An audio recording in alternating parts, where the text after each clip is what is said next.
Oke. Selamat malam bagi para hadirin, Bapak Ibu sekalian. Perkenalkan nama saya Lumi sebagai moderator pada acara IVSVSI, webinar kesehatan dengan judul Kebutuhan Nutrisi Tubuh dengan Pola Hidup Vegan bersama Dr. Melia Bogesari. Bogari, sorry. Oke.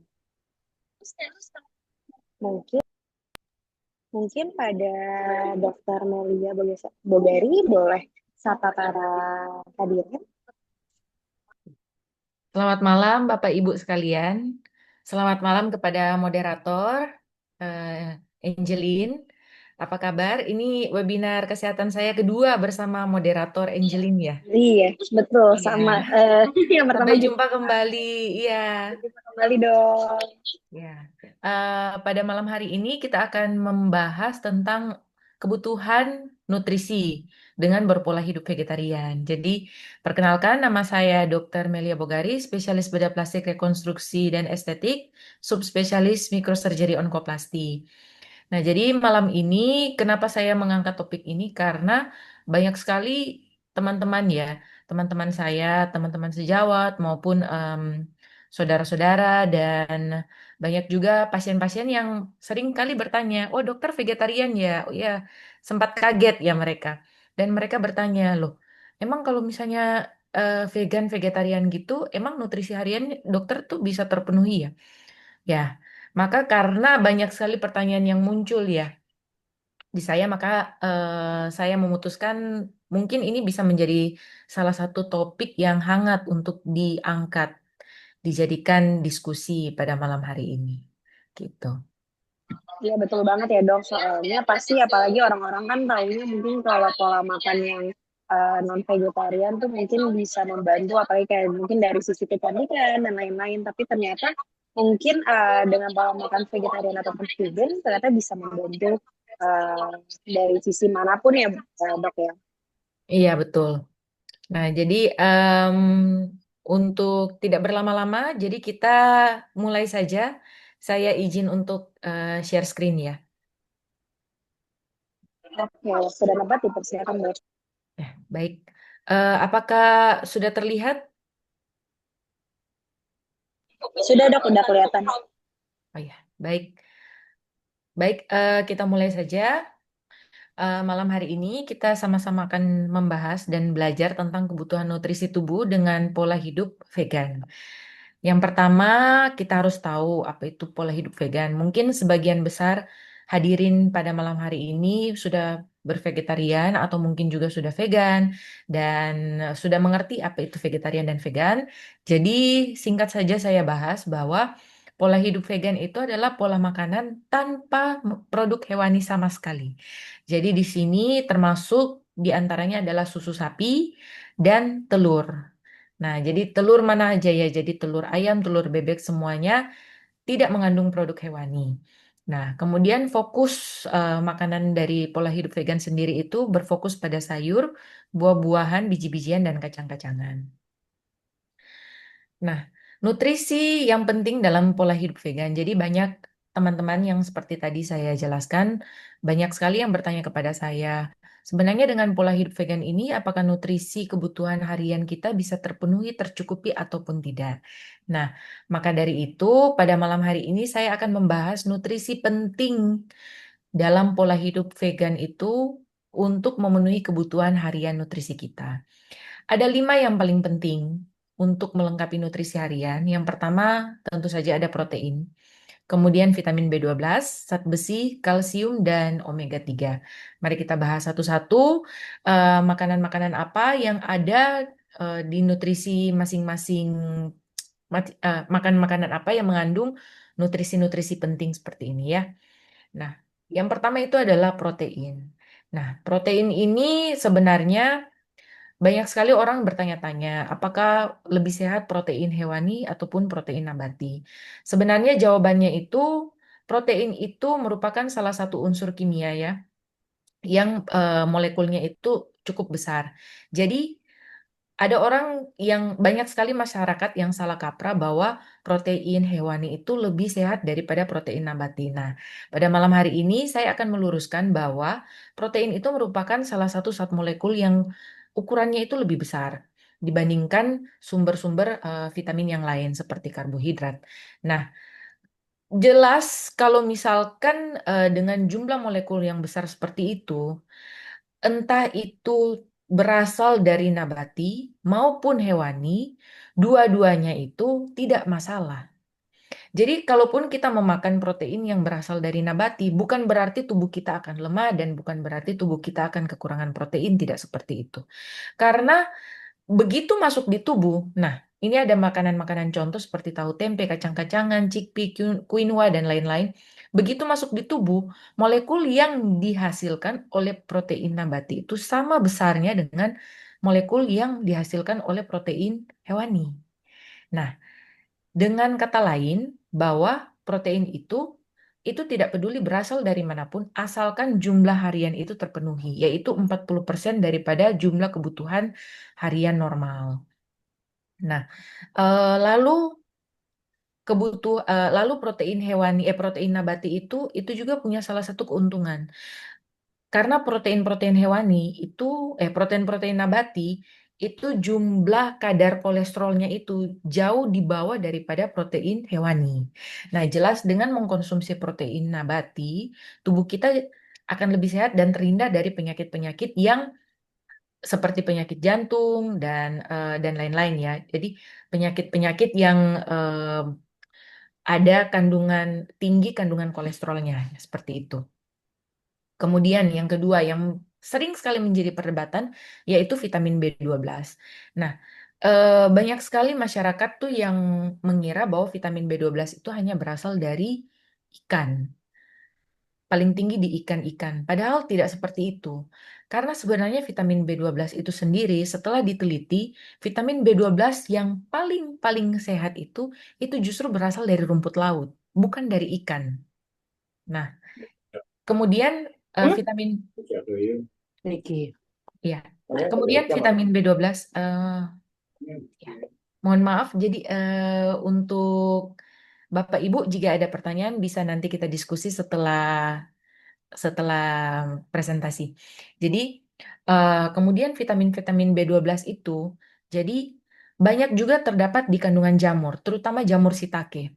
Nah, tahu tempe, kedelai, dan almond itu ada vitamin B12, tapi kadarnya lebih rendah dibandingkan jamur dan rumput laut.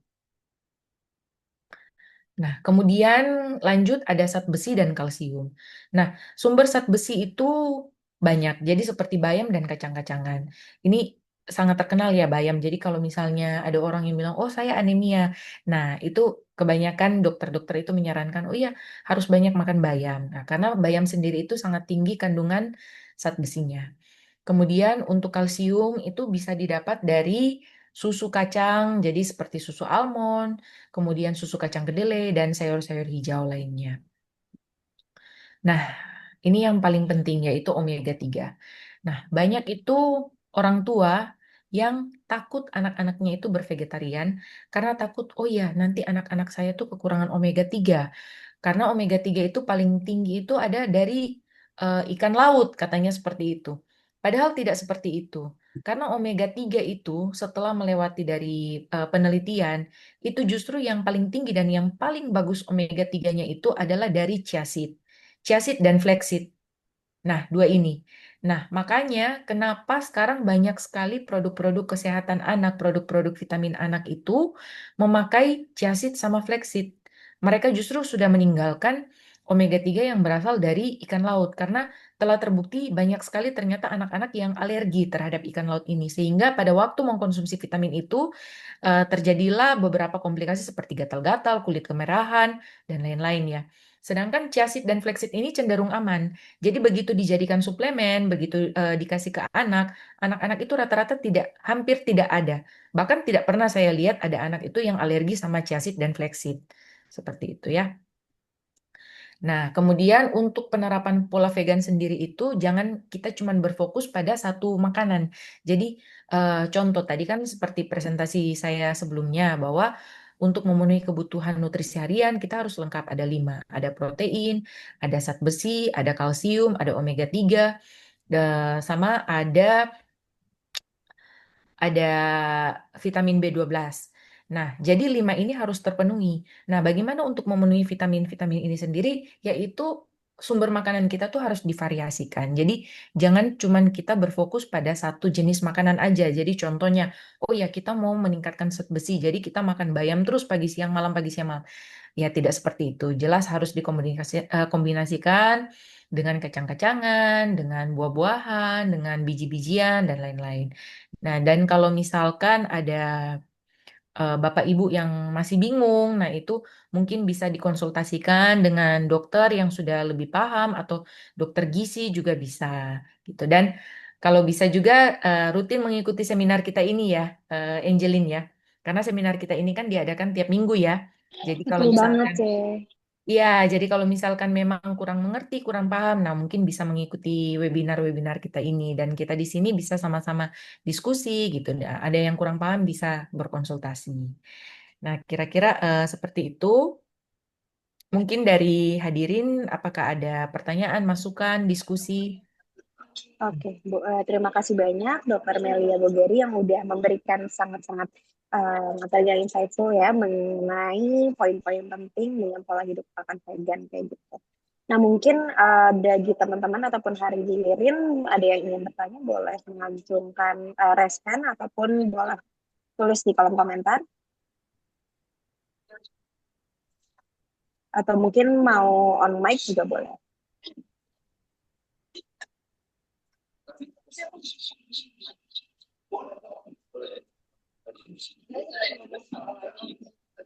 Oke, mungkin masih belum ada yang mau nanya nih dok. Mungkin dari aku mau nanya dikit nih dok kan apa tuh mungkin banyak yang nanya juga mengenai omega selain omega 3 kan ada kayak mungkin omega 6, omega 9 kayak gitu. Lalu kan pada bilangnya dengan konsumsi omega 3, 6, 9 itu harus balance. Nah, itu gimana sih caranya buat kita bisa balance untuk ketiga omega tersebut dan mungkin source-nya dari mana kayak gitu. Iya, jadi untuk omega 6 dan omega 9 yang sepenuhnya vegan itu sebenarnya lebih mudah ditemukan. Nah, karena makanan-makanan dari sumber nabati yang kaya akan omega 6 itu contohnya ada minyak nabati ya. Jadi segala macam minyak. Jadi minyak bunga matahari, minyak jagung, minyak kedelai, terus sunflower, minyak wijen, itu semua kaya akan omega 6. Terus kacang-kacangan juga itu banyak sekali, tinggi sekali omega 6. Jadi omega 6 ini sendiri itu sebenarnya paling sering ditemukan di produk nabati ketimbang produk hewani. Jadi seperti kacang tanah, almond, walnut, hazelnut itu semuanya kaya akan omega 6 ya. Terus yang biji-bijian paling tinggi sih biji bunga matahari. Kemudian wijen itu juga tinggi. Nah, kemudian kalau misalkan omega 9 ya tadi ya pertanyaannya ya. Omega 9 atau oleic acid itu juga banyak ditemukan di lemak-lemak nabati ketimbang lemak hewani. Jadi makanan-makanan yang kaya akan omega 9 itu yang paling baik itu adalah olive oil. Itu olive oil sendiri ini menurut penelitian adalah sumber omega 9 terbaik pada saat ini. Kemudian ada eh, canola, alpukat, dan kacang-kacangan seperti kacang mede, kacang pistachio, kemudian minyak zaitun itu juga kaya akan omega 9 gitu.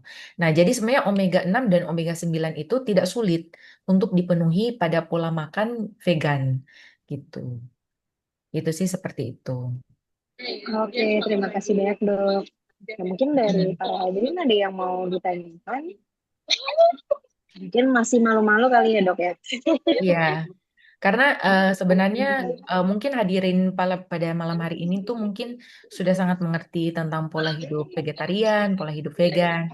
Nah, sebenarnya tuh yang biasanya banyak bertanya adalah mungkin dari hadirin yang belum mengenal lebih jauh dari tentang pola hidup vegan sendiri. Jadi kalau misalnya memang ada pertanyaan, ya nggak apa-apa ditanyakan. Jadi kita bisa sama-sama diskusi, sama-sama belajar. Seperti itu. Nah, dan kalau misalkan banyak juga yang sering bertanya kepada saya, dok, kalau misalkan dokter vegan seperti ini, itu apakah badan lemas-lemas? Jujur, saya ini bertahun-tahun itu hampir nggak pernah sakit. Bahkan saya boleh bilang saya tidak pernah sakit, saya tidak pernah mengkonsumsi obat, bahkan paracetamol pun itu sangat-sangat jarang. Saya kalau misalkan ada nyeri, itu baru saya konsumsi paracetamol. Jadi misalkan contoh saya kena benturan, luka, nah itu nyeri itu baru saya konsumsi. Tapi kalau misalkan saya dapat demam, batuk flu itu sangat, bukan sangat jarang, hampir tidak pernah sih. Hampir tidak pernah saya terkena penyakit. Dan bahkan itu saya merasa saya lebih sehat dengan menerapkan pola hidup vegan seperti itu. Dibandingkan teman-teman yang sampai saat ini tuh masih makan daging ya, menerapkan pola hidup hewani macam bulan-bulan sekarang ya, Oktober, November, Desember itu kan rata-rata sering hujan ya, sering hujan, cuaca jadi lebih dingin, banyak teman-teman di rumah sakit yang kena batuk pilek, bahkan saya pun tanpa menggunakan masker ngobrol dengan mereka saya baik-baik saja. Ya, seperti itu ya karena ya memang saya merasa dengan pola hidup vegan ini saya lebih sehat gitu. Mungkin karena kandungan mungkin kayak antioksidan yang tinggi pada pola makan vegan Iya, kali ya dok ya. Jadi iya betul betul. otomatis imunitasnya juga oke. Apalagi mungkin kan kalau dokter mungkin makannya 90% healthy ya. Beda Iya. mungkin. Ya, mungkin boleh spill-spill dikit nih dok, kayak bagaimana sih, bagaimana pola makan dokter di tengah-tengah kesibukan sebagai dokter kecantikan kan pasti banyak appointment dan lain-lain. Gimana sih ngatur pola makannya, pola istirahatnya, kayak gitu dok. Oh ya, kalau saya sendiri tiap hari kan saya olahraga, ya. Jadi pas pagi itu bangun, saya langsung olahraga biasanya. Jadi minum air putih 1 gelas, 2 gelas, saya olahraga. Jadi olahraganya ringan aja kalau saya. Olahraganya tuh biasa jalan pagi atau saya jogging selama 30 menit. Jadi memang disarankan bagi yang sudah berumur 30 ke atas, tapi bukan berarti saya masih 20-an belasan terus saya malas-malasan olahraga ya, tidak seperti itu juga ya. Jadi memang disarankan kita tuh harus rutin berolahraga, terutama bagi yang sudah berusia 30 ke atas gitu. Nah, dan kalau bisa sih setiap hari olahraganya itu kalau ada 30 menit seperti itu. Ya. Berarti dalam Jadi kondisi ini ya dok, fasting ya, berarti belum konsumsi makanan apapun, baru minum air ya, putih aja nih dok kalau ya. olahraganya. Jadi pagi Oke. pada saat perut kosong ya saya berolahraga itu cuma 30 menit aja. Kemudian pagi itu biasanya saya minum susu. Minum susu dulu. Nah, jadi saya tuh minumnya susu almond. Jadi pagi saya minum susu, terus siang itu makan seperti biasa. Jadi siang itu sudah disiapkan ada kan karena saya masak sendiri ya.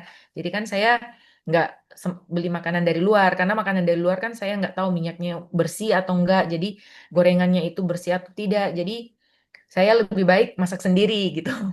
Nah, jadi pagi memang udah masak buat makan siang.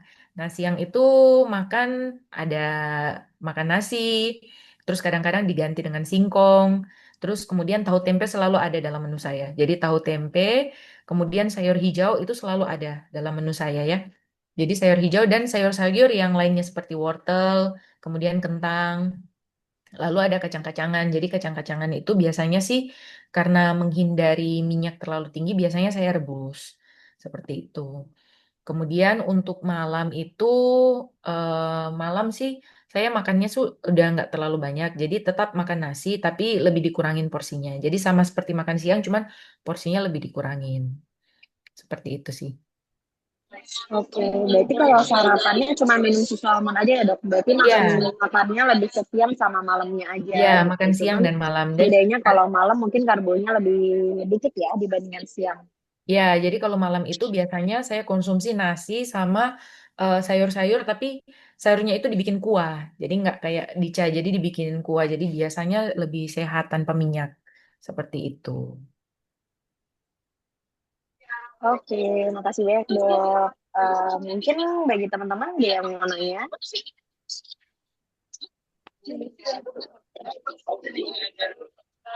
Banyak juga yang bertanya, ini kok banyak orang-orang vegetarian, tapi kok tubuhnya tuh cenderung gemuk. Katanya seperti itu.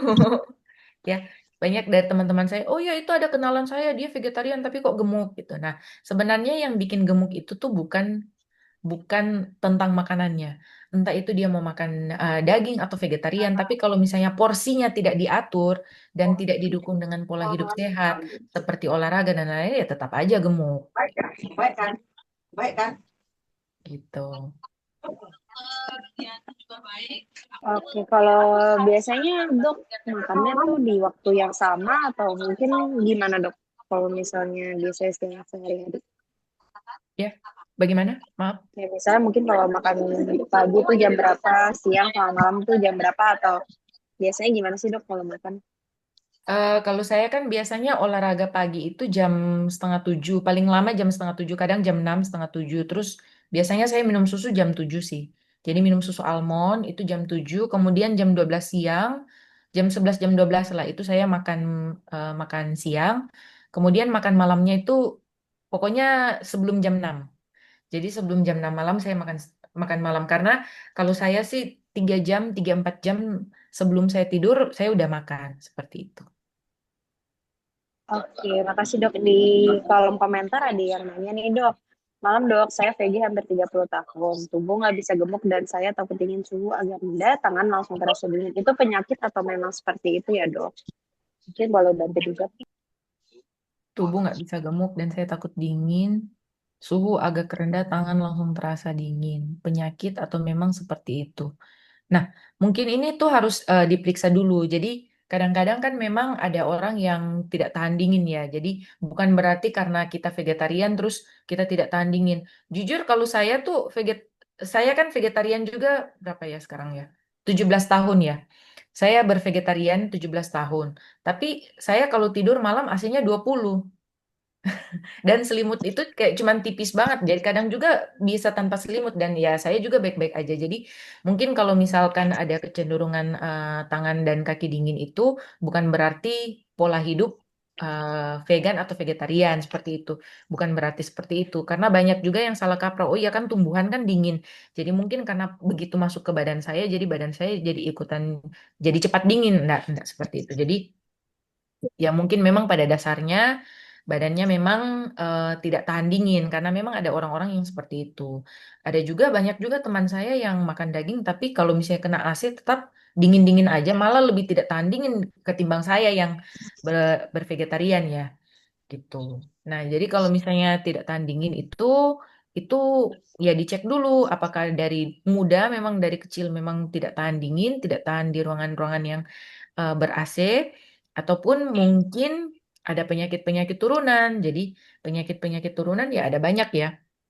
Jadi contoh misalkan eh, anemia gitu dan lain-lain. Jadi itu kan juga dapat menyebabkan tangan kaki itu lebih dingin karena perfusi pembuluh darah sampai ke jaringan-jaringan perifer itu, jaringan-jaringan kayak di ujung-ujung jari itu kan memang lebih lebih apa ya lebih kurang ya seperti itu.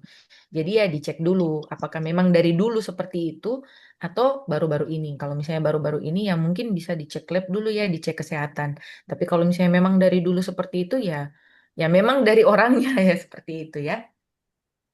Oke, makasih dok. Mungkin bisa di apa namanya disiasati dengan kalau misalnya masak mungkin kayak tambahin jahe atau rempah-rempah yang bikin makanannya hangat kali ya dok. Jadi bisa menghangatkan tubuhnya kayak Iya, gitu. jadi seperti jahe, kemudian ada hungcau juga. Hungcau itu bahasa Indonesianya jujube ya.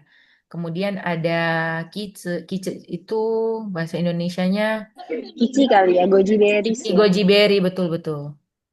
Ya, mungkin bisa ditambahkan seperti itu.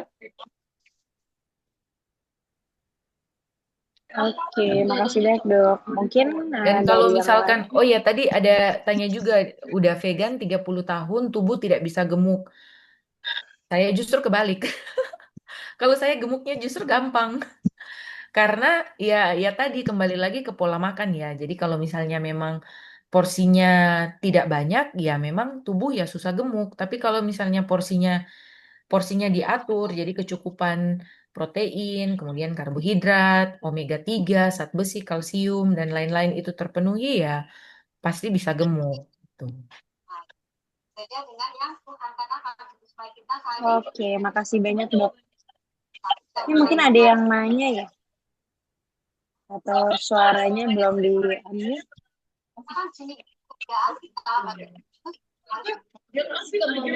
Oke.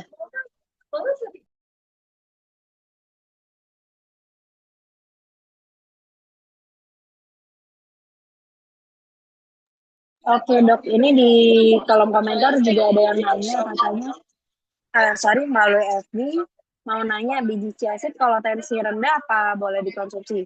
Jadi mungkin Oh, mungkin boleh banget. kaitannya Boleh sama banget. apakah sebenarnya, iya oke. Boleh banget. Jadi chia seed itu kan masuk di biji-bijian ya.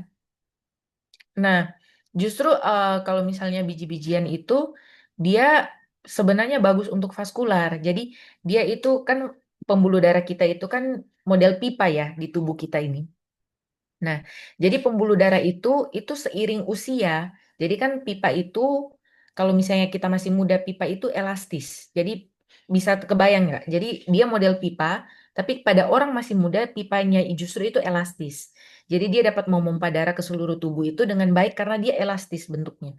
Nah, seiring usia, kalau misalnya kita tuh makin besar, makin tua, itu yang pembuluh darah yang tadinya elastis itu dia jadi kaku. Nah, kalau misalnya kita mengkonsumsi biji-bijian seperti chia seed dan flaxseed, itu justru dapat meningkatkan elastisitas daripada pembuluh darah itu. Nah, jadi entah itu dia orang yang tensi rendah atau tensi tinggi, itu tidak masalah. Itu bukan masalah, tetapi masalahnya adalah elastisitas dari pembuluh darah itu bisa tetap dipertahankan dengan mengkonsumsi biji-bijian seperti chia seed dan flaxseed. Dan quinoa juga bagus, gitu. Nah, jadi dengan mengkonsumsi itu bisa mencegah terjadinya penyumbatan pembuluh darah gitu. Entah itu pembuluh darah di jantung maupun pembuluh darah di otak. Jadi bisa eh, mem- bisa membuat risiko terkena stroke itu lebih rendah justru. Ya, seperti itu. Oke, makasih banyak dok. Jadi sebenarnya baik orang yang mungkin tekanan darahnya tinggi ataupun rendah sebenarnya nggak ada kaitannya ya sama Nggak Chiasid. ada Jadi kaitan. malah malah sebenarnya membantu bagaimana melancarkan tekanan darah dari kandungan Chiasid itu sendiri, dari omega 3, dari lemak tidak jenuhnya ya dok ya. Iya, Oke, seperti itu. mungkin ada lagi yang mau ditanyakan para hadirin.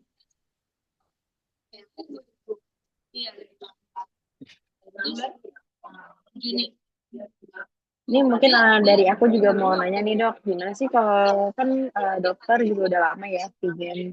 Selama vegan ini gimana sih cara variasiin makanannya kan soalnya kan mungkin orang-orang tuh mikirnya kalau orang yang vegetarian atau vegan sumber makanannya ya itu lagi. Nah gimana sih cara variasi biar nggak bosen, kemudian juga biar tetap sehat, gimana sih? Maksudnya kan nggak mungkin semuanya dikukus atau direbus ya kayak gitu. In real life-nya gimana sih dok biar konsisten terus?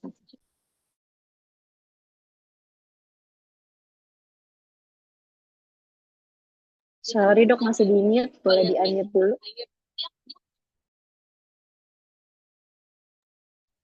Ya, sebenarnya untuk variasi itu sendiri itu sebenarnya tergantung dari daftar belanja kita ya.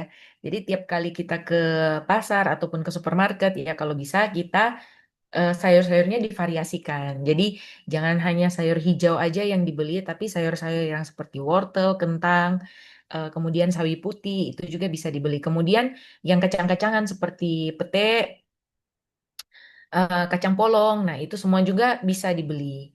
Nah, dan kalau misalkan sekarang, jadi pertanyaannya bagaimana kita memvariasikan ya? Sekarang itu kan udah ada sosial media itu kan sudah sangat-sangat luas ya, ada TikTok, ada Instagram dan lain-lain. Nah, di situ kita bisa melihat menu-menu vegan yang sangat-sangat enak gitu untuk dibuat. Jadi bukan hanya kita beli sayur terus cuman dipotong-potong dica biasa, enggak seperti itu. Jadi sekarang tuh banyak sekali variasi menu yang bisa kita pelajari di sosial media. Seperti itu. Jadi kita bisa bikin spaghetti vegan seperti itu dan dengan menggunakan bahan-bahan vegan. Kemudian bisa bikin lasanya, makanan-makanan western ya seperti makanan-makanan western. Jadi tidak melulu hanya ya udah sayur dica aja, dica kemudian direbus ataupun tahu tempe digoreng doang ya nggak seperti itu gitu. Jadi ya untuk supaya nggak bosan ya menurut saya bisa kita lihat ya di sosial media ya kayak di TikTok atau di Instagram, di Facebook banyak sekali itu sekarang resep-resep vegan yang enak-enak justru seperti itu. Oke, makasih banyak dok. Kalau boleh tahu mungkin ada yang nanya juga nih dok. Kalau aku sih lebih ke aku. Kalau dokter tuh biasanya kalau sumber lemaknya lebih ke kacang-kacangan ya dok ya. Nah itu biasanya berapa banyak sih dok sekali makan atau misalnya dalam sehari makan tuh berapa banyak gitu. Karena kan kalau misalnya sumber lemak kan kita tahu ya kalorinya mungkin agak tinggi juga. Nah, itu gimana cara tahu porsinya? Kalau saya sih diukur. Jadi em, untuk kacang-kacangan itu saya batasi sehari itu hanya segenggam, segenggam tangan. Jadi kira-kira segenggam tangan ini itu sehari. Dan itu menurut saya cukup seperti itu. Dan jujur dengan pola hidup vegan ini justru itu eh, apa ya dapat mengontrol berat badan kita sih sebenarnya. Jadi bukan kayak saya ya waktu pada saat hamil itu saya naik 12 kilo. Tapi dalam waktu 2 bulan saya bisa turun 7 kilo. Padahal saya nggak diet-diet amat gitu. Saya nggak diet karena saya hanya menerapkan ya pola hidup sehat. Jadi pagi olahraga, terus paginya cuma minum susu, siang makan, malam makan sebelum jam 6. Dan dengan pola hidup seperti ini, ya saya nggak diet-diet amat. Saya tidak mengkonsumsi suplemen diet, tidak ke klinik diet, dan lain-lain ya. Dengan pola hidup seperti ini, langsung bisa turun banyak gitu loh. Ya, Jadi hampir dengan kembali ke berat badan semula. Gitu. Jadi dengan pola makan vegan nggak usah capek-capek ya dok. Yang penting kita tahu porsinya, tahu gimana cara pengolahannya, pasti berat badan juga turun. Selain itu juga rasain apa namanya kita bisa jaga berat badan kesehatan, berat badan yang sehat. Kita juga bisa dapat benefit-benefit lainnya seperti kayak meningkatin imunitas, gimana mungkin juga untuk mengurangi konsumsi obat, ya gitu ya dok ya. Jadi tetap sehat dan tentunya kan semua orang mau tetap sehat dan awet muda ya dok. Ya, Apalagi mungkin kalau di dunia kecantikan kan juga apa namanya dok kayak awet muda dan lain-lain juga jadi patokan ya dok ya kayak maksudnya ya, buat kecantikan, pasti awet muda gitu pasti banyak yang curious banget sama dokter Melia gimana cara makannya dan gimana cara bisa tetap jaga dari kesehatan sama kesehatan kulit ataupun kesehatan tubuh secara general gitu ya dok.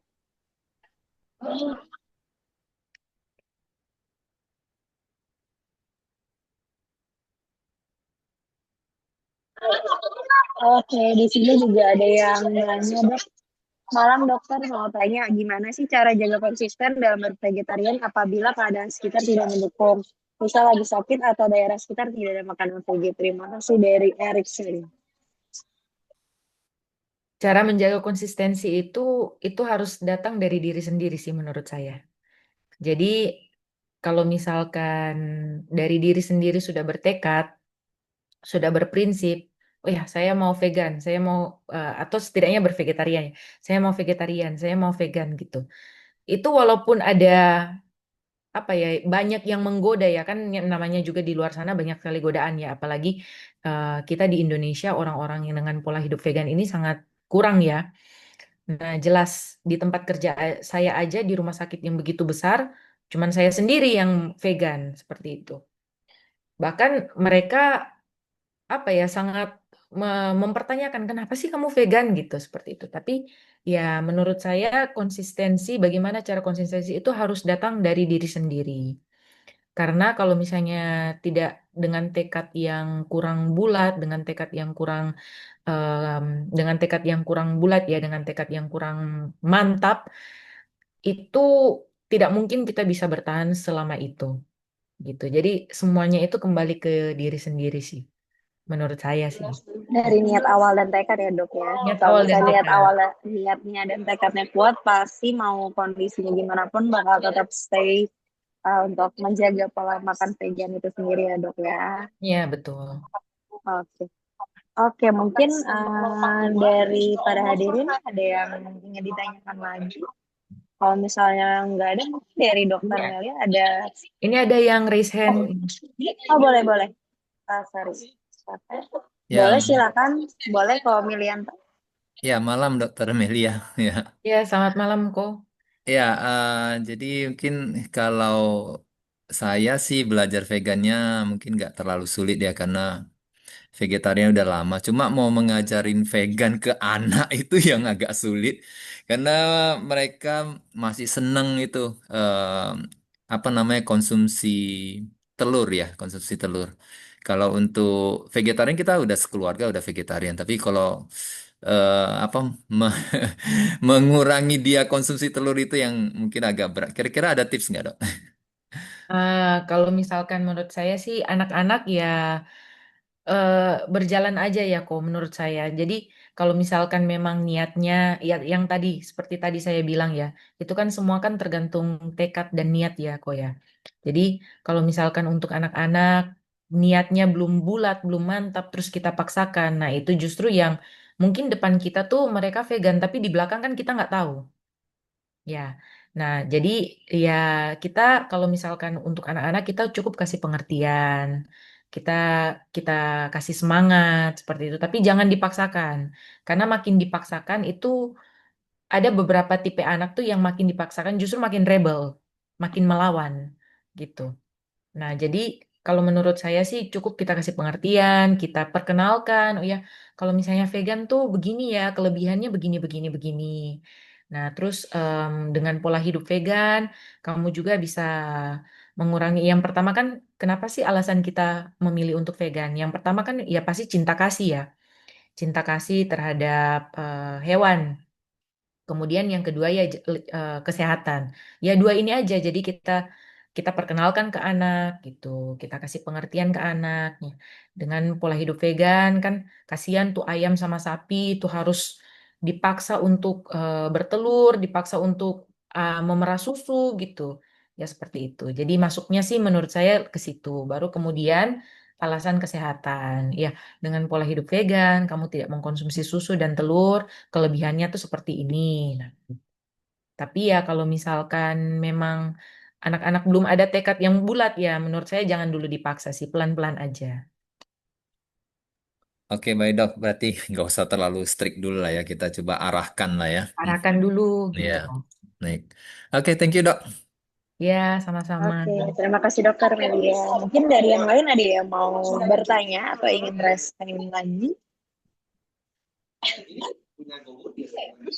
Oke, kalau misalnya nggak ada yang mau ditanya, mungkin aku bantu menyimpulkan dari eh, apa namanya hasil seminar pada hari ini ya. Jadi kita itu memulai pola makan vegan itu sangat mudah ya dok ya. Gimana caranya kita memenuhi nutrisi baik dari makronutrisinya dan mikronutrisi yang sebenarnya dari sumber-sumber vegan pun kita bisa dapatkan kayak gitu.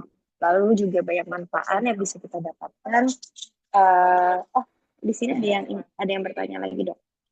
Kalau sudah cancer, apakah bisa sembuh dengan vegan?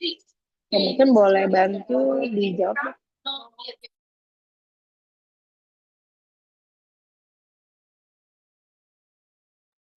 Ya, ini pertanyaan yang lumayan bagus karena sebenarnya cancer ini itu subspesialis saya. Jadi kan saya subspesialis, saya bedah plastik rekonstruksi dan estetik, subspesialisnya microsurgery onkoplasti. Jadi onkoplasti ini menangani pasien-pasien cancer. Nah, jadi untuk cancer sendiri itu sebenarnya ada dua. Jadi yang pertama itu ada yang dibilang tumor jinak, itu jinak ya, tapi bukan cancer, tumor. Yang kedua itu adalah ganas, jadi keganasan. Jadi keganasan itu yang kita sebut sebagai kanker. Nah, sebenarnya cancer sendiri itu memang 80% itu karena genetik. Jadi memang gennya itu ada mutasi. Jadi mutasi genetik. Kalau misalkan ada orang-orang yang bilang, "Loh, Dok, orang tua saya, kakek nenek saya, saudara-saudara saya itu tidak pernah kena kanker. Kenapa saya bisa kena kanker?" Nah, itu ada dua kemungkinan. Yang pertama adalah mutasi. Mutasi gen. Jadi mungkin tempat kerjanya itu ada paparan-paparan yang dapat menimbulkan barang-barang yang ada barang-barang atau zat-zat yang ada karsinogeniknya. Yang kedua itu jangan lupa 20% itu adalah dari pola makan. Nah, jadi dari pola makan ada orang juga yang misalkan ada orang yang merokok tapi dia tidak pernah kena kanker paru-paru padahal satu hari itu merokoknya satu slok gitu. Bukan cuma satu bungkus, satu slok jadi bisa 5-6 bungkus gitu tapi dia tidak pernah terkena kanker paru-paru. Ya berarti dia tidak memiliki gen yang ada kecenderungan bisa terjadi mutasi ke cancer. Tapi kita tidak pernah tahu gen kita di tubuh kita itu seperti apa. Orang tua kita tidak ada gen dengan kecenderungan cancer. Kakek nenek kita tidak ada gen dengan kecenderungan cancer. Tapi kita tidak tahu tubuh kita apakah ada gen tersebut atau tidak. Apakah gen kita itu ada kecenderungan cancer atau tidak.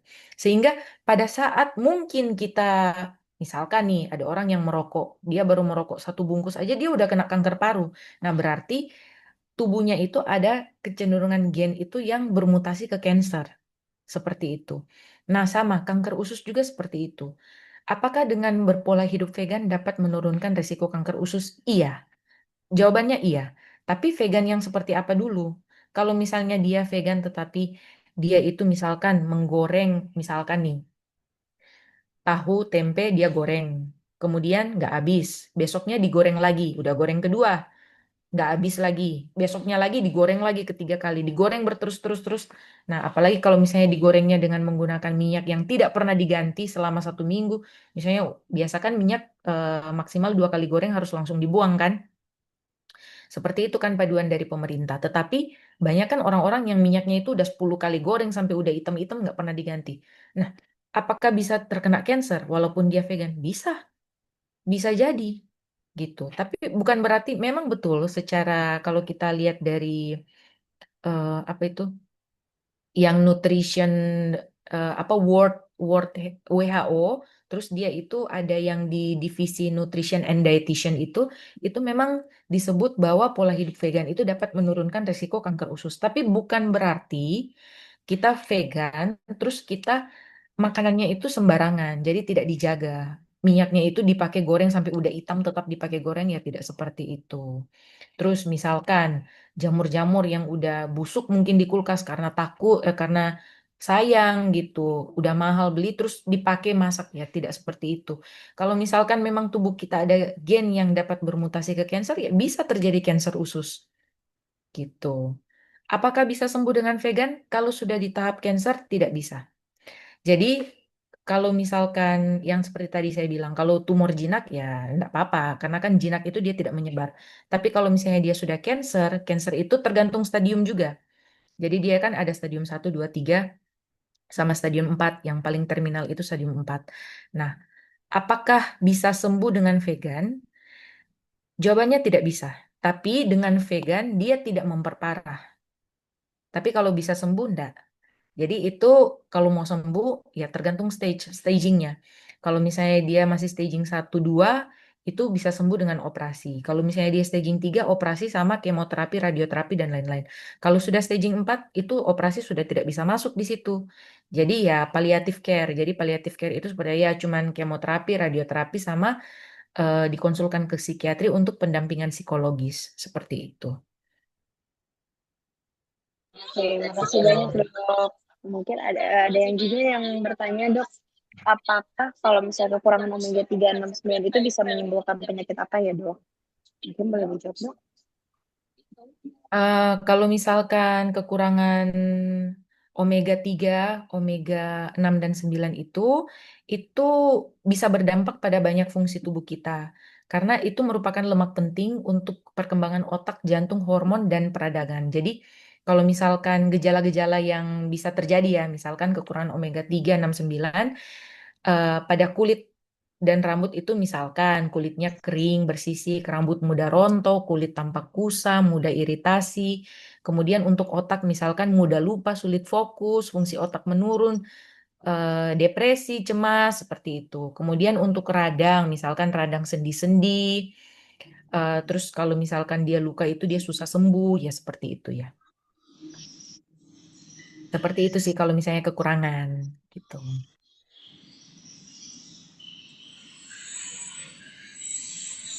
Oke, makasih banyak dok.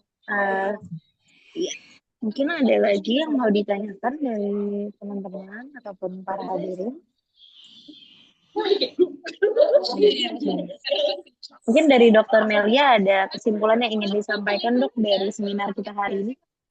Hmm, Jadi kepada teman-teman semua, jangan takut untuk memulai pola hidup vegan. Jangan takut kalau misalnya kita kekurangan. Oh, banyak orang yang bilang bakal kekurangan nutrisi dan vitamin dan lain-lain. Menurut saya itu semua mitos ya. Jadi yang paling penting di sini, yang tadi saya udah bilang, yang penting kebutuhan 5 itu tadi protein, vitamin B12, zat besi, kalsium, dan omega 3 itu terpenuhi itu eh, tubuh kita bisa tetap sehat dengan menerapkan pola hidup vegan. Dan kemudian yang harus yang harus kita ketahui bahwa kebutuhan nutrisi harian itu bisa terpenuhi dengan pola hidup vegan asal pola makanannya itu direncanakan dengan baik. Jadi jangan cuman asal-asalan seperti itu. Jadi jangan juga cuman berfokus pada satu satu makanan. Jadi misalkan tahu tempe tiap hari makan tahu tempe pagi siang malam itu aja yang dimakan gitu. Tapi harus banyak variasinya. Kemudian pola makan vegan yang saya simpulkan itu tetap aman dan sehat untuk semua tahap kehidupan, untuk semua umur, dari bayi baru lahir sampai lansia itu semua aman dan sehat. Selama nutrisi yang penting tadi yang sudah saya sebutkan itu diperhatikan.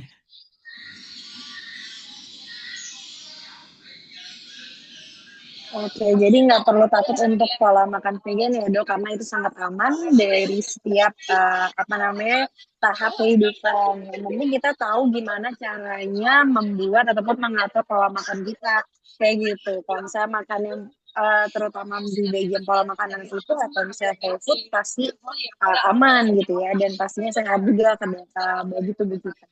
Oke, mungkin oh ya, di sini juga ada yang nanya, Dok, kalau autoimun Hmm. dan lupus itu gimana sih pencegahannya?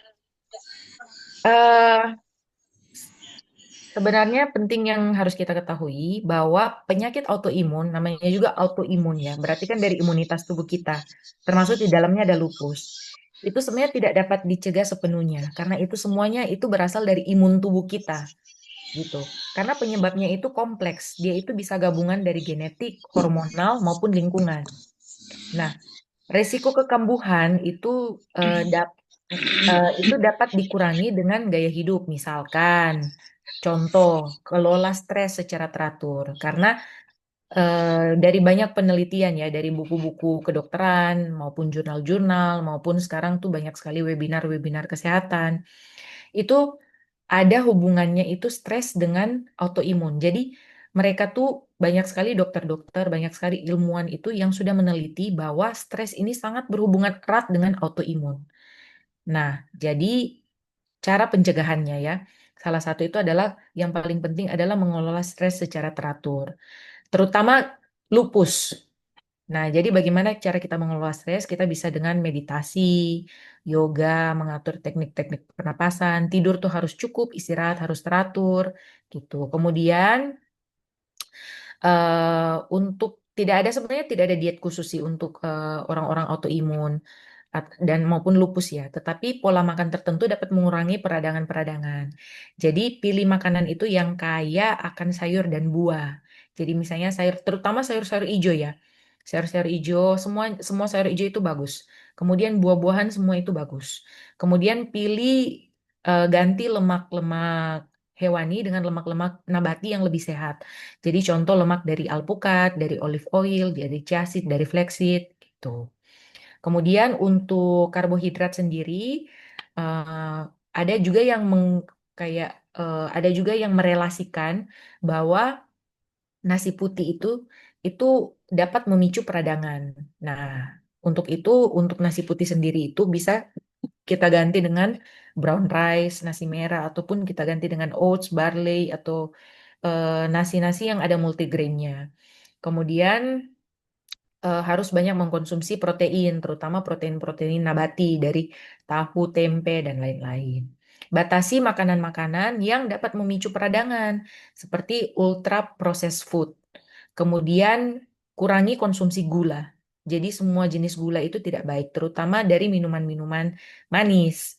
Kemudian ingat, gorengan yang berulang itu jadi udah dimakan nggak habis, besok digoreng lagi, digoreng lagi, digoreng lagi. Itu tidak baik. Jadi gorengan yang berulang itu tidak baik. Kemudian karena itu dapat meningkatkan lemak trans fat gitu. Nah, itu tidak baik. Kemudian makanan-makanan yang tinggi garam dan daging-daging olahan. Jadi terutama masuk di sini adalah daging olahan vegan ya karena itu kan ultra processed food ya. Seperti itu. Jadi pilihlah makanan-makanan yang real food. Jadi real food di sini ya dari sayur-sayur, buah-buah dan dari kacang-kacangan, biji-bijian yang sehat gitu. Oke, terima kasih Mm-mm. banyak, Dok. Mungkin iya, ada yang tanya lagi, Dok. Apakah makanan makanan vegan seperti Oh ini ya, yang tadi yang ultra processed food ya, Dok. Itu aman Iya, nggak buat dikonsumsi gitu? namanya ultra processed food itu tidak aman dikonsumsi. Baik itu vegan, vegetarian, dan maupun yang hewani itu semuanya tidak aman dikonsumsi. Karena itu melewati proses pembuatan yang sudah mengandung zat-zat kimia di dalamnya. Dan juga jangan lupa di situ tuh ada pengawet. Nah, karena kan dia kan udah makanan yang diproses ya, dan itu ada pengawet. Jadi sebenarnya sih kalau misalnya kita menerapkan pola hidup vegan, paling bagus kita makan real food. Jadi makanan yang asli, memang makanan yang asli gitu. Cuman kalau misalnya kita makan ultra processed food, kadang-kadang kan yang tadi kan bosen gitu, mau divariasikan, itu tidak apa-apa, asal tidak sering. Jadi tidak setiap hari dan tidak berlebihan. Seperti itu. Oke, jadi balik lagi ya Dok, utamakan makanan-makanan whole ya atau whole food ya. Gimana pun itu adalah makanan paling sehat ya Dok ya. Iya. Oke, mungkin ini juga ada pertanyaan yang mungkin sering banget Dok diketemuin. Kenapa sih orang yang vegetarian tuh asam uratnya tinggi Dok? Sebenarnya pola makan vegetarian itu aman untuk penderita asam urat ya. Bahkan itu sering membantu menurunkan kadar asam urat, asalkan pilihan makanannya itu tepat. Nah, tapi ada juga makanan-makanan nabati tertentu yang tinggi purin. Jadi zat purin ini kan dapat meningkatkan asam urat ya, sehingga itu perlu dibatasi. Nah, makanan-makanan yang tinggi purin itu contohnya misalkan jamur-jamur tertentu. Jadi jamur shiitake, champignon, jamur portobello itu makanan-makanan yang purinnya itu sedang sampai tinggi. Nah, terus kacang-kacangan tertentu juga itu tinggi purin. Jadi contoh buncis, kacang merah, lentil, baru sayur yang lumayan ada purin tapi tidak tinggi. Jadi sedang ya. Itu kangkung, bayam, kembang kol gitu seperti itu. Nah, jadi ya kita batasi aja. Bukan bukan berarti harus dihindari, bukan berarti tidak makan sama sekali, tapi dibatasi. Nah, makanan-makanan tadi yang saya sebutkan itu dibandingkan produk-produk hewani, ya jelas produk hewani lebih lebih tinggi gitu dibandingkan contoh ini misalkan yang tadi saya bilang jamur dibandingkan ikan laut ya ikan laut lebih tinggi jauh purinnya seperti itu. Nah, itu lebih lebih bikin peradangan, lebih bikin apa? Lebih lebih bikin asam urat itu jadi lebih tinggi gitu. Nah, apalagi daging merah, jeroan itu yang ada di produk-produk hewani justru itu lebih kaya akan purin yang lebih dapat meningkatkan asam urat gitu. Gitu sih. Nah, sebenarnya makanan-makanan tadi sih yang dari produk hewani itu memang ada purinnya, tapi bukan berarti tidak bisa dimakan, tapi dikurangin aja. Seperti itu. Oke, makasih banyak Dok. Jadi jangan takut Ya. buat orang yang vegetarian atau vegan untuk tetap mengonsumsi protein ya Dok ya. Karena sebenarnya Iya, kalau dibandingkan dengan sumber hewani, sebenarnya kandungan purinnya lebih tinggi dari yang hewani. Jadi iya jelas lebih tinggi jauh. gimana Oh, caranya kita membatasi makan-makanan mungkin kayak kayak apa tuh namanya Dok kayak emping dan sebagainya ya Dok ya mungkin karena dikonsumsi dengan jumlah yang banyak kemudian juga dengan pengolahan kayak digoreng dan sebagainya itu kan juga akan mempersulit untuk iya. pengeluaran purin itu sendiri. Mm-mm. Jadi balik lagi mungkin ini juga ada pertanyaan mengenai hal-hal yang sama nih yang tadi sudah sempat ditanya kayak yang apa namanya daging-dagingan yang mungkin dibuat dari tepung-tepungan ataupun dari gluten dan sebagainya itu mungkin juga tetap bisa dikurangi dan fokus saja ke whole food gitu ya Dok ya dibandingkan dengan makanan-makanan yang udah diproses terlalu banyak gitu. Kemudian di sini juga ada pertanyaan kalau gorengan besoknya di air fryer apakah lebih aman Dok daripada digoreng ulang? Lebih aman daripada digoreng ulang, karena di air fryer itu kan tidak menggunakan minyak ya. Kalau digoreng ulang kan kita menggunakan minyak, jadi nambah lagi minyaknya gitu. Nambah lagi lemaknya. Oke, Dok. Mungkin ini juga mungkin ada yang mengenai juga apakah sebenarnya makanan-makanan yang diolah dengan air fryer itu aman nggak sih, Dok? Memakan, maaf. Kalau misalnya makanan ini kita olah dengan cara di air fryer itu sebenarnya aman atau enggak ya, Dok? Oh, digoreng dengan air fryer. Iya, itu aman. Karena air fryer itu kan dia gorengnya itu tanpa minyak ataupun hanya pakai minyak sedikit dibandingkan kita deep fried makanannya. Gitu. Oke, jadi nggak masalah ya, Dok ya kalau di Iya, air fryer. nggak masalah. Oke, mungkin semua pertanyaan sepertinya sudah semua terjawab. Oke, oke, mungkin sekian dari saya. Mungkin ada tambahan lagi nih dari Dokter Meli. Nah, saya tidak ada tambahan. Oke, terima kasih banyak Dokter Melia Bulgari yang udah sangat-sangat meluangkan waktunya di tengah kesibukan ya dok ya, di tengah padatan jadwalnya untuk berbagi bersama mengenai pola makan vegan ke kita semua. Jadi intinya nggak usah perlu takut Hmm. untuk memulai pola makan vegan Oh ya, ini. ini Angelin ada lagi ini Oh pertanyaan di kolom chat. iya, tadi ada vegan yang dijual bentuk seperti ayam, daging dibuat tepung-tepungan. Tadi udah sempat dibahas belum ada kayaknya? Udah Iya, tadi ya? jadi memang itu vegan. Jadi jangan takut kalau misalnya memang kita vegan, itu makan makan itu, ya itu tidak ada itu tidak ada kandungan hewani sama sekali. Nah, tetapi jangan sering-sering yang tadi saya bilang, karena kan biar gimana itu sudah melewati satu proses ya, satu namanya juga ultra processed food. Jadi udah ada di situ ada zat-zat kimia dan terutama ada bahan pengawet.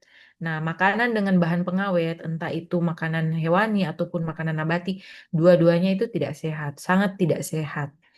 Boleh kita konsumsi asal tidak sering dan tidak berlebih. Oke, terima kasih banyak dok atas klarifikasinya juga. Oke, ada lagi yang merasa belum dibahas atau belum terjawab? Oke, kalau misalnya tidak ada, mungkin sekian dari Dokter Melia dan dari saya. Semoga seminar hari ini bisa bermanfaat bagi semuanya dan bisa menjadi salah satu alasan ya buat teman-teman untuk memulai pola makan vegan. Oh iya, oh iya ini ada juga yang masih bertanya ya ternyata. Eh, Apakah makan tempe tahu digoreng tidak mengurangi manfaat? Lalu apakah totalnya aman? Ada dilihat di ingredient hanya perasa jamur aja. Tempe tahu digoreng tidak mengurangi manfaat? Tidak. Tetap kan di situ ada proteinnya, tetap ada omega 3-nya. Jadi entah itu dia mau direbus ataupun digoreng atau dikukus dan lain-lain itu aman. Jadi proteinnya dan lain-lain itu nutrisinya tetap ada di dalam. Cuman kalau misalkan digoreng itu kan berarti ada tambahan lemak ya, karena kan digorengnya pakai minyak. Nah, minyak itu kan ada lemaknya di situ. Nah, jadi kalau misalkan ada teman-teman di sini yang kolesterol, nah harus kan mengurangi goreng-goreng gitu, goreng-goreng secara keseluruhan. Apakah totole aman? Ada dilihat ingredients hanya perasa jamur aja aman untuk vegan karena totole udah dapat ini kan udah dapat stempel dari IVS kalau nggak salah. Iya kan, Totole udah dapat stempel dari IVS. Jadi untuk vegan, vegetarian aman gitu. Aman untuk dipakai gitu. Oke, jadi udah terjawab ya kalau misalnya tetap tidak apa-apa kalau misalnya mau makan tempe tahu digoreng, cuman memang harus diperhatikan aja karena dengan menggoreng berarti kan kita menambah lemak ya dari minyak tersebut. Lalu Iya, untuk totolnya itu juga aman karena sudah ada sampel juga dari IBS IVS. gitu. Ya. Oh iya, lalu ini dok ada yang nanya juga, kalau tempe digoreng lalu dilap dengan tisu, apakah lemaknya bisa kurang ya? Gitu dok. Lemak dari minyaknya ya bisa sih, tapi ya tetap ada. Jadi bukan berarti nggak ada kan namanya juga udah digoreng gitu. Oh ya, Totole ini sertifikasi vegan, ya betul. Karena saya tahu di depannya itu udah ada logo-logo IVS-nya. Iya, jadi mungkin bisa mengurangi minyaknya, tapi nggak secara signifikan ya dok, karena kan yang namanya cuma dilap ya dok, jadi tetap aja Iya. mungkin nggak berkurang sedikit. Oke, ya terima kasih Pemilianto udah bantu. Oke, ini juga ada yang nanya kalau sudah cancel apakah bisa sembuh dengan vegan? Mungkin tadi udah sempat dibahas ya dok ya. Jadi itu tergantung dari stasiunnya kayak gitu. Jadi kalau misalnya Ya. tadi sempat dibahas kalau dari stasiun Cuma vegan memang dia tidak akan memperparah. Jadi kalau misalnya udah ada cancer itu tidak bisa sembuh tapi tidak memperparah. Cuman kalau sembuhnya itu ya tergantung stadiumnya. Ya stadium 1, 2, 3 atau 4 seperti itu. Nah, kalau ada yang bilang oh ya bisa sembuh dengan vegan ya kembali lagi dengan stadiumnya dan tidak mungkin kalau misalnya tidak ada penanganan dan apakah dia cancer atau tumor. Karena berbeda, tumor dan cancer itu berbeda. Kalau tumor kan dia jinak, kalau cancer itu ganas. Ya seperti itu ya. Oke, baik. Makasih banyak Dokter Melia. Ada lagi? Oh ya, ada yang mau nanya nutrisi tulang yang patah supaya cepat sembuh apa ya, Dok? Kalsium. Kalsium Jadi ya. banyak, jadi banyak makan makanan yang ada kalsium. Tapi kalau udah patah tulang ya udah ditambah aja suplemennya. Minum suplemen gitu. Ya mungkin dari kalsium, kemudian vitamin D dan sebagainya ya, Dok ya, untuk Iya, mempercepat apa namanya mempercepat regenerasi penyembuhan tulang. tulangnya. Tapi Ya. tulang patah itu secara fisiologis kita belajar untuk sembuhnya itu dia butuh 8 sampai 12 minggu. Itu normalnya. Tapi kalau misalnya seiring usia, kan tulangnya itu kan makin keropos ya. Nah, jadi kalau misalnya tulangnya itu makin keropos, itu jelas lebih lama sembuhnya. Lebih lama sembuhnya. Nah, sembuhnya itu kapan, berapa minggu itu tergantung lagi, balik lagi, kroposnya itu parah atau enggak, terus usianya itu usia berapa. Maka dari itu, saya menghimbau bahwa kalau sudah di atas 30 tahun, terutama di atas 30 tahun, itu kalau bisa setiap hari olahraga, ada olahraganya. Jadi entah itu cuman jalan sehat, atau jogging, atau sekarang kan udah banyak ya, pilates, padel, bulu tangkis, berenang, apa segala macam. Intinya ada olahraganya. Nah, kenapa olahraga itu penting? Ya kayak ini, kalau misal untuk memperkuat tulang-tulang kita. Jadi tulang-tulang kita itu dia bisa lebih tidak cepat keropos. Nah, kalau misalnya patah bisa lebih cepat sembuh gitu. Diharapkan sih dari 8 sampai 12 minggu udah sembuh ya, gitu. Oke, terima kasih banyak, Dok. Ada lagi mungkin yang ingin bertanya? Oh, ini kalsium yang aman apa ya? Saya patah di bahu atas, tapi masih kaku dan sakit. Saya 50 tahun, sudah makan tempe, tahu, dan jamur. Kalsium, suplemen kalsium di atau misalnya susu, susu unlen, nah itu juga bisa gitu. Jadi susu yang ada kalsiumnya, vitamin yang ada kalsiumnya, dan sama D3 itu semuanya, vitamin D itu semuanya bisa dikonsumsi kalau misalnya patah tulang seperti itu. Nah, terus ini patah masih kaku dan sakit. Nah, dilihat lagi, di ronsen lagi, ini patahnya itu udah menyatu atau enggak? Jangan-jangan nggak menyatu gitu. Jadi tulangnya itu patah terus nggak diobatin, nggak diapa-apain. Terus ya itu dia menyatunya itu kayak nggak pas gitu loh posisinya. Jadi posisi menyatunya itu nggak pas. Jadi kalau misalnya posisi mau nyatunya itu nggak pas, mau makan apapun, mau minum apapun jelas nggak bisa sembuh karena dia menekan saraf yang ada di bawah gitu. Jadi misalkan ini nih tulang kita kan seperti ini ya bersatu. Kalau misalnya dia patah kan dia jadi begini, dia jadi begini. Nah, kalau misalnya nggak diapa-apain, tetap jadi begini. Nah, saraf yang ada di bawah sini tuh pasti ketekan. Jadi mau makan apapun itu, mau minum vitamin suplemen apapun ya tetap akan sakit selamanya, selama ini patahannya tuh nggak menyatu dengan baik gitu. Nah, kalau misalkan udah terlanjur seperti ini, ya otomatis harus ada tindakan intervensi surgery di situ ya, masuk masuk tindakan bedah. Jadi disatukan lagi begini agar saraf yang di bawah situ tidak tertekan, seperti itu. Sudah pasang pen, patah bulan 7 masih kaku sampai sekarang. 7 ini bulan apa ya? Kan 9, 10, 11. 4 bulan ya. Ya udah ditunggu aja karena itu kan sesuai usia. Mungkin aja kan tadi seperti saya bilang. Jadi kan tulang itu menyatu kan 8 sampai 12 minggu, tapi itu yang normal. Kembali lagi tergantung usia dan tergantung tulangnya. Kalau misalnya tulangnya memang keropos, ya otomatis menyatunya lebih lama. Kalau misalnya tulangnya ndak maksudnya tulangnya lebih sehat, itu menyatunya tuh lebih lebih cepat. Kalau misalkan masih nyeri itu bisa ditambah dengan suplemen minum vitamin ini, vitamin B, mecobalamin. Nah, itu juga dapat membantu meredakan nyeri. Gitu.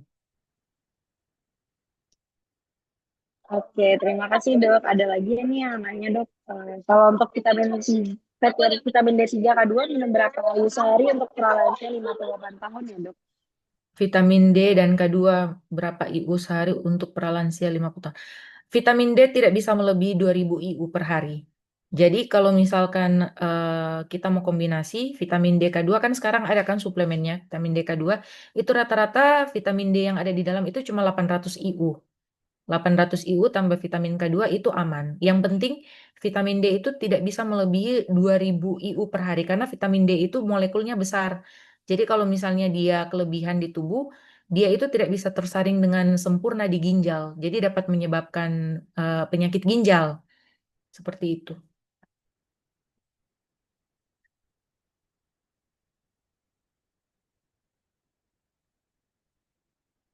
Oke, makasih banyak dok. Yang penting jangan lebih dari 2000 IU ya, apalagi kalau misalnya dikonsumsinya Ya, lumayan sering karena kan kita setiap hari, iya. ya kita ya karena kan vitamin D itu vitamin larut lemak ya dok ya, bukan larut air, jadi akan agak sulit nih untuk dikeluarkan kalau misalnya berlebih kayak gitu. Iya, Oke. Mungkin ada lagi yang mau ditanya. Ini nutrisi nutrisi tulang. tulang yang VG aman dari nabati apa ya? Nutrisi tulang yang VG bisa dari vitamin. Jadi vitamin D sama kalsium itu vegetarian, vegan itu aman, vegan friendly. Mm-mm. Ini ada lagi yang bertanya, menggoreng tempe dengan minyak non kolesterol apakah aman? Maksudnya olive oil. Ya, olive oil lebih sehat dibandingkan minyak minyak biasa ya, minyak kelapa. Olive oil itu dia lebih sehat gitu. Tapi ya kembali lagi kalau misalkan kita rebus, kukus dan goreng ya jelas goreng itu lebih tidak sehat. Walaupun itu dengan olive oil masih lebih sehat kalau kita rebus ataupun kita kukus. Tapi kalau misalkan kita makan rebus kukus setiap hari tidak ada variasinya juga kan kita bosan. Jadi ya yang seperti tadi saya bilang divariasikan gitu.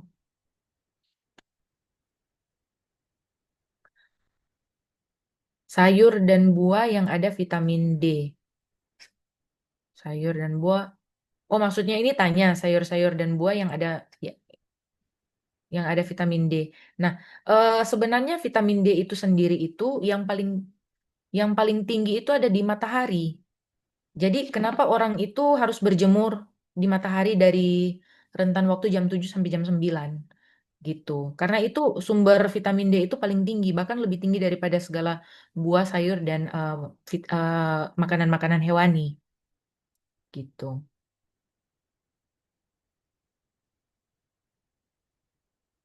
Oke, jadi malah dari vitamin D ya dok ya, bukan dari makanan malah ya.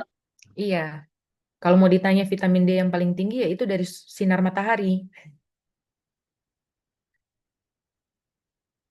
Oke, ini juga ada yang nanya dok, udah beli yang 5.000 itu bagaimana? Apakah selang-seling atau gimana cara frekuensi konsumsinya? Kemudian Ah, apakah aman kalau makan multigrain? mm-mm. Kalau udah terlanjur beli yang 5.000 IU, kalau misalnya dia dalam bentuk tablet itu bisa dibelah dua. Jadi belah dua aja nggak apa-apa. Nah, kalau misalnya mau minum selang-seling ya nggak apa-apa seminggu 3 kali gitu. Terus apakah aman makan multigrain? Multigrain itu lebih aman daripada makan nasi putih biasa.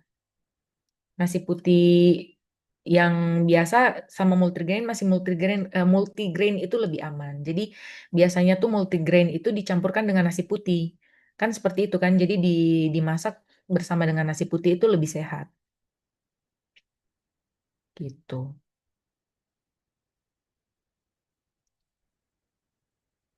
Terus kalau dalam bentuk kapsul vitaminnya nggak apa-apa. Seminggu minum 3 kali aja. 1 minggu 3 kali. Oke, jadi 1 minggu 3 kali cukup ya dok ya Hmm. kalau 5.000 Ya, IU cukup. ini? Oke, ada lagi yang mau ditanyakan? Ini vitamin D3 dari tablet amankah? Tidak ada pengawet dan efek samping. Kalau tablet aman, aman. Soft kapsul juga aman, gitu. Oke, makasih banyak dok. Mungkin ada lagi yang mau ditanyakan? Oke, kalau tidak ada mungkin bisa kita rampungkan ya dok ya dari sesi Ya, seminar hari ini. Semoga pada sesi kali ini bisa bermanfaat bagi semuanya. Nah mungkin dok kalau misalnya masih ada yang pengen nanya sama dokter Melia bisa hubunginya melalui apa nih dok? bisa dari IVS.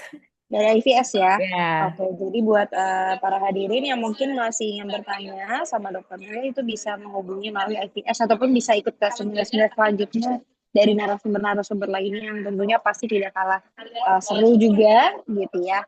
Oke. Mungkin sekian dari Dr. Melia dan saya, Angel, sebagai moderator. Semoga hari ini bisa bermanfaat dan bisa menjadi IVS itu Indonesia Vegan Society atau Vegan Society Internasional bisa melalui Instagram IVS ataupun VFA ya Bu Susana.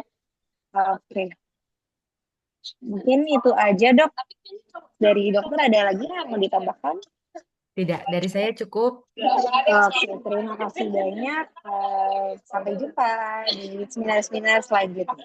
Bye-bye. Sampai jumpa. Selamat malam. Selamat malam.